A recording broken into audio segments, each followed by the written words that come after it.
Hello and welcome to KennyRoy.com. I'm Kenny Roy. This is the Ask Videomail for the week of May 9th, 2011. Welcome to the site. Thank you for being here. Welcome to the new members, and thanks for coming back to the old members. The Ask Videomail is your chance to get a question on character animation or performance answered in a video each week. So if you have a question that you want answered, send it in. The email address to send it to is webmaster@kennyroy.com. I go through all the questions. I answer the ones I think will help the most people. It really is the best way to interact with the site.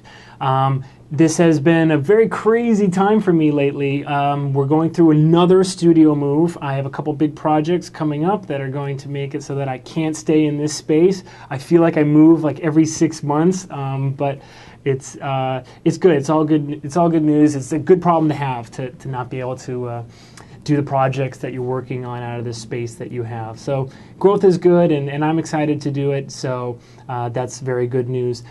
Don't forget, I'm the co-author on How to Cheat in Maya 2012. You should definitely check it out. If you haven't seen the How to Cheat in Maya 2010 book, it's kind of like a de facto standard of Maya animators, especially students. There's a lot of great feedback on the book. Eric Luta, who wrote that version, is a really smart guy, and it's just a fantastic book. He really put Maya into perspective for people who are learning.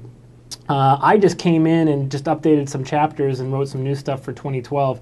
Really, I'm the co-author here. He's the main guy, but it's a fantastic book, so you should definitely check it out. Even if you have 2010, there's a lot of updated stuff, and you can check out what is updated by going to the Focal Press website.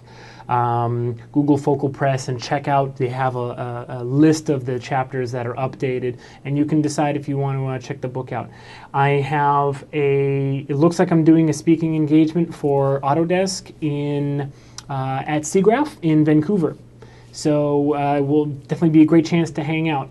And don't forget to tell your friends about the site, because the more here, the merrier. I'm so happy that I'm seeing some people load their short shots into the forums and getting feedback and giving feedback. It's so awesome. It's so inspiring. That's exactly how I learned, was by uploading my shots. Put away the ego and just grit your teeth and upload it and wait to see what people say. And I chime in whenever I can, whenever I have time. I'm a super busy guy, but whenever I have time, I do chime in, and so I can give you a little bit of critique if you get your short shots in there. So put your shots into the work in progress form and get some feedback. All right? Great. So again, this is the Ask Video Mail, so let's check out this week's question.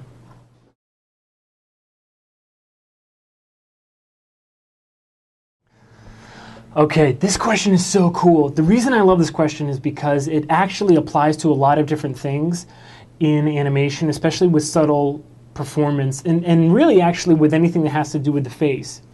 I'm always saying, you should check out the lip sync lecture if you haven't already, but I'm always saying that you need to center your movements as deep in the body as you possibly can.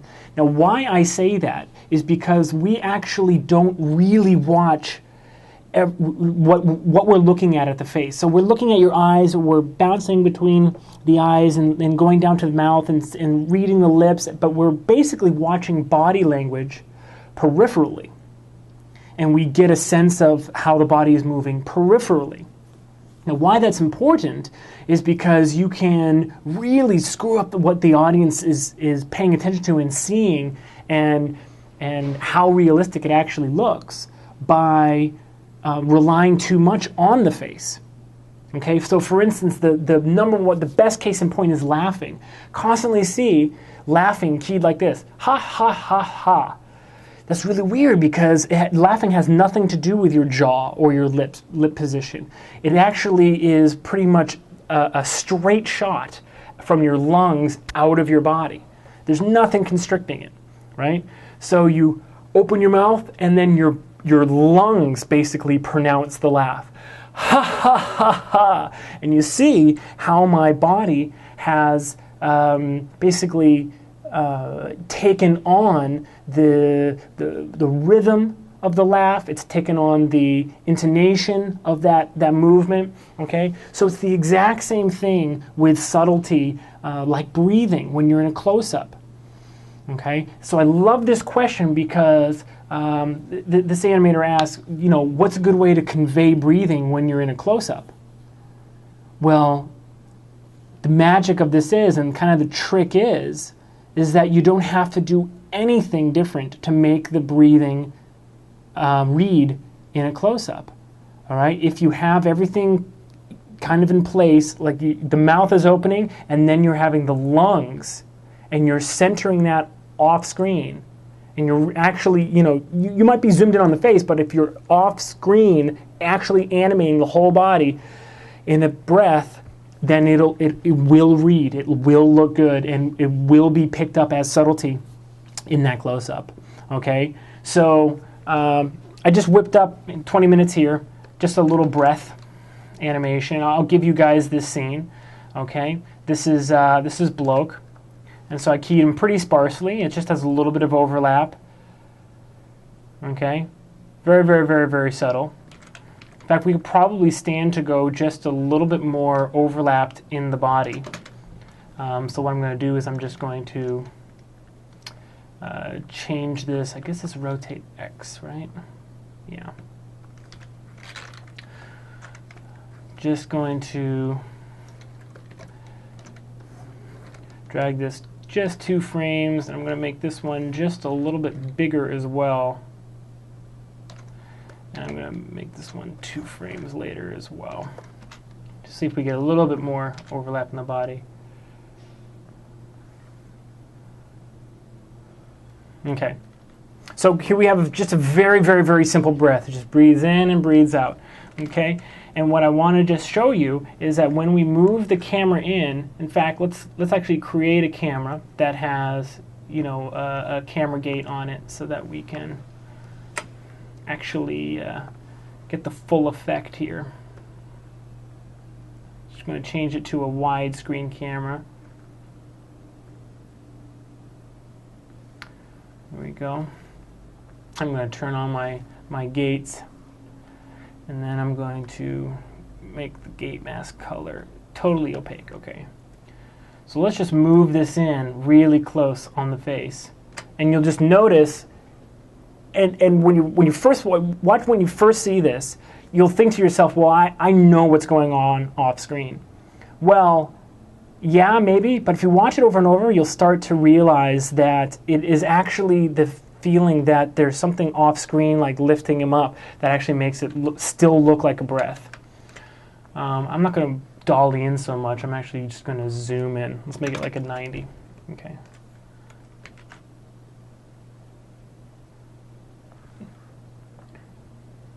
Okay. You see that? So the reason it still feels like a breath is because we didn't zoom in right here, just on the face, and try to make like his head breathe, something weird like that. And this is one kind of breath. This is a big inhale and kind of like a sigh. I mean, there's all different kinds of different breaths that there are, and this is one of the reasons why it's so important to, when you're practicing, to really key the whole body and to actually animate the whole body as if you're looking at the whole body. Because when an audience is watching it, they will really, really pick up on the fact that you're not centering and creating your animation like from the base, like from the root. Okay? They totally pick up on it. Okay, so whenever you see this, whenever there's like an animator who makes a scene where a character is like sitting at a table and they just like kind of like move around like this, and it doesn't really feel like they're rolling around on their hips. I mean, look at all this movement. I'm not moving at all in my chair. I'm just rolling around on my hips. Look at all this movement I have, right? And we do that. Someone leans forward and then they lean back. There's all that movement, but if you're not animating your whole body correctly off screen, then even just looking at the face, we can tell like when they're breathing, it doesn't look like it's coming from the body for some reason. Okay, so this is a really good question because it applies to pretty much all of animation, in that you have to be honest when you're animating and create that motion from the root.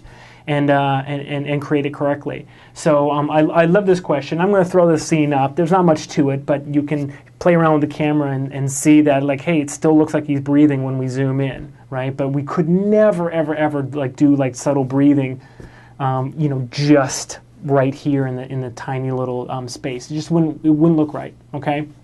Great question. If you have a question on performance or a technique of character animation, you can just send it to me. Send it to webmaster@kennyroy.com. I read all of the questions and I answer the one I think will help the most people. I'm having a blast. Keep referring new members. Send in a testimonial if you haven't. It's a great way to earn free time on the site. And good luck with your animation. As always, rock on.